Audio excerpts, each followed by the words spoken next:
Hi friends, আজকে আরেকটা নতুন রেসিপি নিয়ে চলে এসেছি। দেখো তো এগুলো চিনতে পারো কি না? হ্যাঁ, বেবিকর্ন। আজকে করব সুইট অ্যান্ড সাওয়ার বেবিকর্ন। এটা বাচ্চারা খেতে কিন্তু খুব ভালোবাসে। রুটি, পরোটা দুটোর সাথেই বেশ ভালো জমে যায়। বেবিকর্নগুলোকে এরকম ছোট করে কেটে নিয়েছি। এতে আমি 2টো ডিম ফেটিয়ে মাখিয়ে নেব ভালো করে বেবিকর্নের সাথে। ডিমটা পুরোপুরি বেবিকর্ন তোমরা কতটা দিচ্ছ সেই কোয়ান্টিটির উপর নির্ভর করে দিতে হবে। ডিমটা মাখানো হয়ে গেলে এরপর এতে অ্যারারুট আর কর্নফ্লাওয়ার 2টো সমপরিমাণ মাপে দিয়ে মিশিয়ে নিতে হবে। অ্যারারুট আর কর্নফ্লাওয়ারের পরিমাণটাও তোমাদের বুঝে নিতে হবে। হালকা একটা কোটিং হবে। আমার এখানে অ্যারারুট আর একটু লাগবে, আমি অ্যাড করে নেব। আর এটা কিন্তু পুরো হালকা হাতে ভালো করে মেশাতে হবে।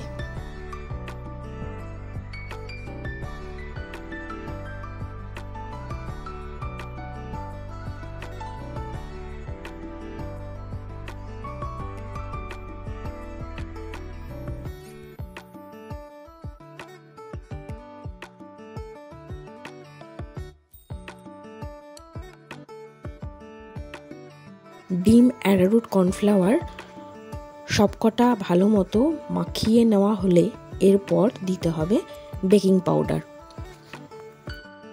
সব কিছু মাখানো হয়ে গেলে এটাকে বেশ কিছুক্ষণ ঢাকা দিয়ে রেখে দিতে হবে। এই মাখানোর সময় কিন্তু আমি নুন অ্যাড করিনি। নুনটা অ্যাড করব যখন ভাজবো তার আগে। ভাজার আগে নুন দিয়ে মাখিয়ে নিয়েছি। এবারে সাদা তেল গরম করে বেবিকর্নগুলো দিয়ে লালচে করে ভেজে তুলে নিতে হবে।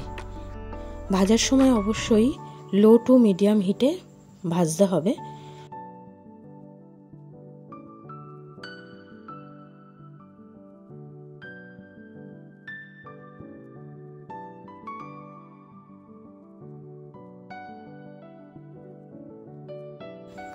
বেশ কিছুটা সময় নিয়ে কিন্তু এই বেবিকর্নগুলোকে ভেজে নিতে হবে।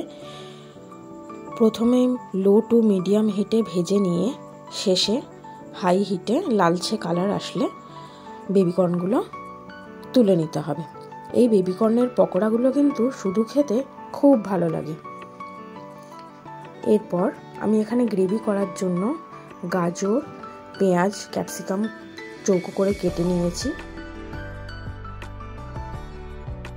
এরপর কড়াতে পরিমাণ মতো সাদা তেল নিয়ে তাতে আদা কুচি, রসুন কুচি দিয়ে কিছুক্ষণ নেড়ে কেটে রাখা গাজর ও পেঁয়াজ দিয়ে কিছুক্ষণ ভেজে নিতে হবে।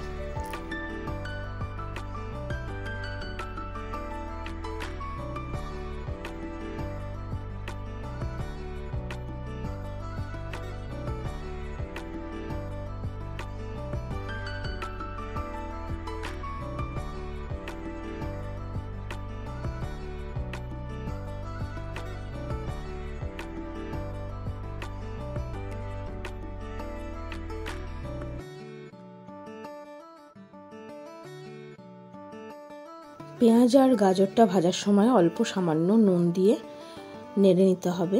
এরপর পেঁয়াজ আর গাজরের হালকা কালারটা চেঞ্জ হলে তাতে ক্যাপসিকাম কুচি দিয়ে দিতে হবে।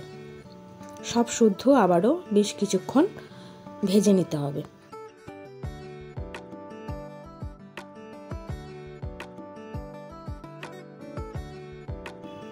এরপর এতে 2 চামচ সয়া সস দিয়ে ভালো মতো মিশিয়ে নিতে হবে।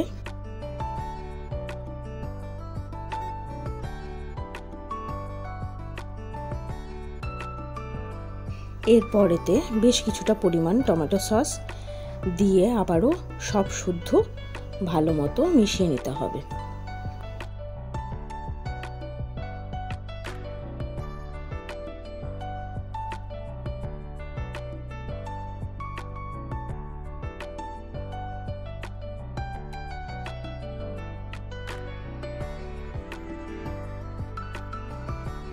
সস সহ সমস্ত সবজি হালকা নরম হয়ে আসলে এরপর এতে গুলে রাখা কর্নফ্লাওয়ার দিয়ে পরিমাণ মতো জল অ্যাড করে দিতে হবে।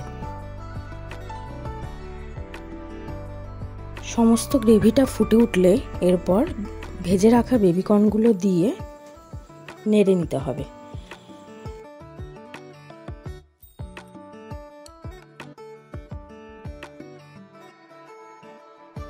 সবজি ও বেবিকর্ন সহ সমস্তটা ফুটে উঠলে, গ্রেভি ঘন হয়ে আসলে নুন আর মিষ্টিটা দেখে নিয়ে নাবিয়ে গরম গরম পরিবেশন করো রুটির সাথে। দারুণ লাগে এটা খেতে।